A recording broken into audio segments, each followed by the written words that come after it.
Hello everyone, how are you all? I hope you all are great at home. तो public finance पढ़ रहे हैं। Public finance के last video में मैंने आपको बताया था principle of maximum social advantage. आइए थोड़ा सा उसको रिवाइज करते हैं और आगे के पार्ट को हम कंटिन्यू करते हैं। क्या क्या बात हमने की थी? कह रहे हैं कि हमने बताया था कि ये ह्यूग डेल्टन ने दिया है और कुल मिलाकर के मैंने आपको एक मोटी मोटी बात बताई थी, समाज सेवा। समाज सेवा ही समाज सेवा है। सोशल एडवांटेज समाज सेवा के लिए ही बनी है, ठीक है जी। और इसके बारे में मैंने आपको इसकी रीढ़ की हड्डी बताई थी, जैक बताया था इसका, जो कि क्या था, एक तो था टैक्स और एक क्या था, एक्सपेंडिचर। कि जो हम टैक्स ले रहे हैं और जो एक्सपेंडिचर हो रहे हैं उससे हम पब्लिक का मैक्सिमम भलाई कर सकें, मैक्सिमम समाज सेवा कर सकें। डेल्टन साहब ने इनको क्या बताया था, ये रीढ़ की हड्डी है पब्लिक फाइनेंस की। टैक्स है और एक्सपेंडिचर है, उससे मैक्सिमम बेनिफिट उठाया जा सके। फिर हमने बात बताई थी कि इसको क्या क्या कहते हैं। एक बंदे ने तो इसको क्या कह दिया, मैक्सिमम सोशल एडवांटेज रूल कह दिया, ठीक है। दूसरे ने इसको क्या कह दिया, सोशल बेनिफिट कह दिया। तीसरे ने इसको क्या कह दिया, एग्रीगेट वेलफेयर कह दिया। कुल मिला करके बात ये है कि समाज की सेवा, ठीक है जी।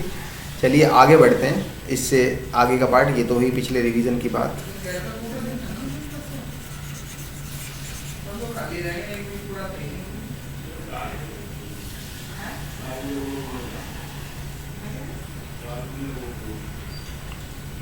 आइए इसको पढ़ते हैं। कह रहे हैं कि public expenditure create utility for those public on home the amount is spend. Utility के बारे में तो आपको पता ही होगा, आपने वो पढ़ा ही होगा। कौन सा rule, DMU, diminishing marginal utility. क्या था, जैसे जैसे इस्तेमाल बढ़ाते जाओगे वैसे वैसे यूटिलिटी कम होती जाएगी। आपने 12th क्लास के अंदर खूब पढ़ा होगा। ये इसको चपाती से हम करते थे, एक चपाती यूनिट 10, दूसरी चपाती यूनिट 8, तीसरी चपाती यूनिट 6। जैसे जैसे आप यूनिट्स को बढ़ाते जाओगे कंजम्पशन डाउन होता जाएगा। 1 से 2, 2 से 3 करिए, आपकी ये सेटिस्फैक्शन 10 से 8, 8 से 6। और ये रूल कहीं कहीं पे अप्लाई नहीं होता था। इसका रिवीजन मैंने आपको फटाफट से करवा दिया है कि क्या रूल था। और एक टाइम पर आकर के ये सेटिस्फैक्शन 0 भी हो जाता था और ये नेगेटिव भी हो जाता था। और ये किसके बारे में बात हो रही है, मार्जिनल सेटिस्फैक्शन के बारे में बात हो रही है। पहले कैसे कैसे, अगर मैं आपको चार्ट्स पे याद दिलाऊं तो कैसे चलता था। अगर MU के बारे में बात करूं तो MU पहले बढ़ेगा, फिर गिरेगा और फिर कैसे हो जाएगा, 0 हो जाएगा, फिर नेगेटिव हो जाएगा। जबकि TU पहले बढ़ेगा, फिर टॉप पे रहेगा और फिर गिरना स्टार्ट हो जाएगा, पर नेगेटिव कभी नहीं होता है MU। इतनी सी बात हुई थी हमारी कुल मिलाकर के। ये हमारा क्लास 12th का DMU का रूल है, जो बहुत ही आसान है, ठीक है जी। उस रूल को यहाँ पे अप्लाई करना है, इसलिए मैंने आपको यहाँ पे समझाया है। यूटिलिटी के बारे में बात हुई है। यूटिलिटी क्या होती है, क्या होती है यूटिलिटी? यूटिलिटी होती है want satisfaction power of A goods. किसी चीज़ को यूज़ करने से आपको जो संतुष्टि मिलती है उसको ही क्या कहा जाता है, यूटिलिटी, वांट सेटिस्फाइंग पावर। हम बात करते हैं आगे। When the volume of expenditure is small, कह रहा जब खर्चा कम है ना तो स्लाइट इंक्रीज करने से एडिशनल यूटिलिटी बढ़ जाती है। क्या मतलब है जिसका, कह रहा आपको ना, जब volume of expenditure he small है, आपको रुपए दे रहे हैं हम 10।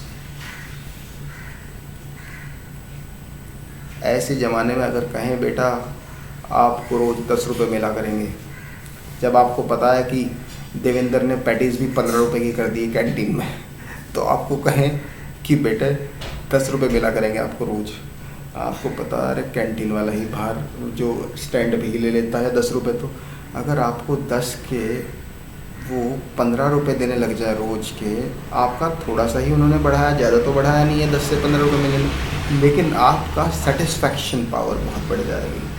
तो कह रहे हैं वही कि जरा volume of expenditure is small, जब बहुत कम है, जब बहुत कम है, 10 रुपये ही मिल रहा है रोज़ का, slight increase, there is increase in 5 rupees, then the additional utility is very high, जो इससे मिलेगी ना, आप कहेंगे अरे एक काम करता हूँ, 10 में पहले पैटीज आती नहीं थी, अभी से करता हूँ, एक्टिवा को बाहर खड़ी दोस्त के यहाँ, दोस्त के साथ जाता हूँ, वहाँ जाके खाता हूँ, पैटीज 15 रुपये की। This is just jokes apart, ऐसा तो नहीं होता होगा, बट फिर भी बहुत अरेंजमेंट्स करने पड़ते हैं, यू नो। तो उसके लिए बात हो रही। तो कहा कि जब भी आप इस रूल को फिर भी ध्यान रखिएगा, मैंने आपको इसलिए जोक से ध्यान दिलाया, आप इस रूल को पैटीज रूल से ध्यान रखिएगा। पैटीज रूल 10-15, हम इसको पैटीज रूल के नाम से ध्यान रखेंगे कि जब भी हमारा वॉल्यूम ऑफ एक्सपेंडिचर स्मॉल होगा, उसमें स्लाइट इंक्रीज करेंगे, तो उससे जो एडिशनल यूटिलिटी होगी वो वेरी वेरी हाई होगी, ठीक है। और टोटल ऑफ, अब इसको रूल कैसे ध्यान रखेंगे, हमने क्या ध्यान रखना, जब मिलते थे हमको 10 रुपये, हम कुछ नहीं खा पाते थे, पैटीज़ का प्राइस था 15 रुपये, हमारे थोड़ा सा हमारे पर एक्सपेंडिचर इंक्रीज़ करा और हमारी यूटिलिटी बहुत ज़्यादा बढ़ गई, हम आराम से खा के कहने लगे अरे मज़ा आ गया भाई आज तो, ठीक है। आप आराम से आपने, अब कहते हैं आगे, the total public expenditure goes on increasing in course of time.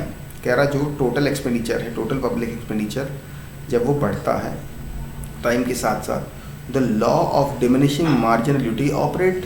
भाई ये तो हर जगह ही लगता, ठीक है, लेकिन कहाँ पे नहीं यूज़ होता है भाई, जहाँ पे एक्सपेंडिचर बहुत कम होता वहाँ पे तो ये यूज़ नहीं होता, लेकिन जनरली ये लॉ अप्लाई होता है डीएमयू का। डीएमयू बोले तो डिमिनिशिंग मार्जिनल यूटिलिटी।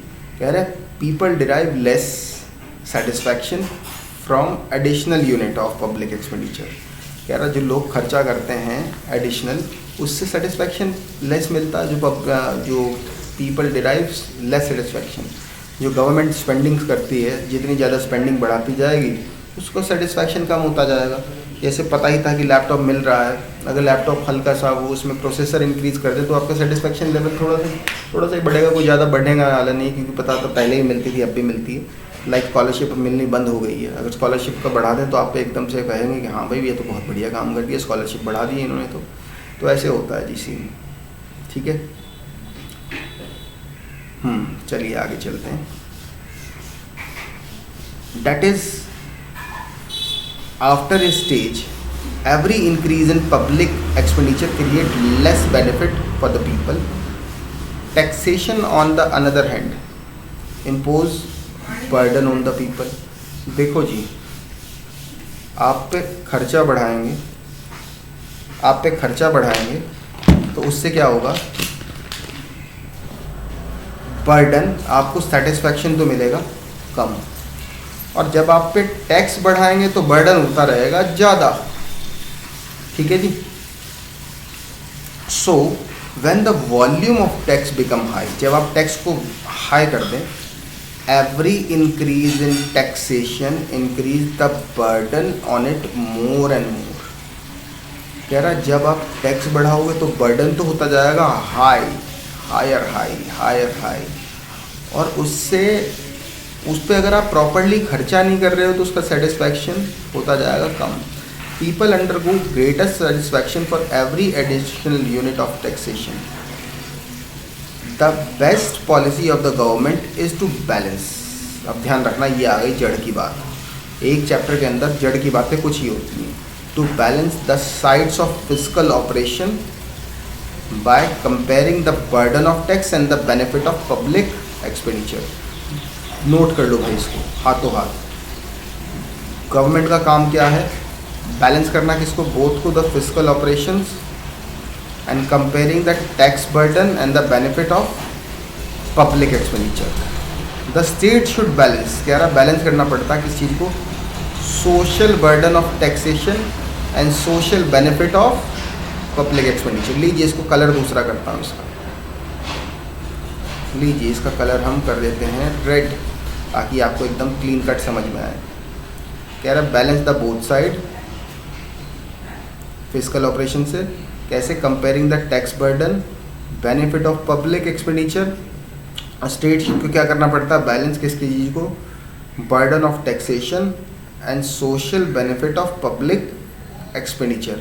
किस लिए? ताकि समाज सेवा हो सके। भाई आपका तो एक ही ऑब्जेक्टिव है, समाज सेवा।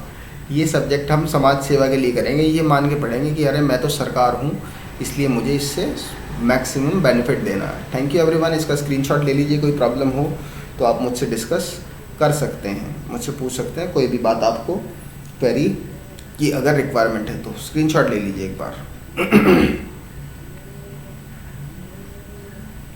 बाकी थोड़ा डिटेल्स इसको हम जूम क्लास में भी डिस्कस करेंगे। Thank you everyone.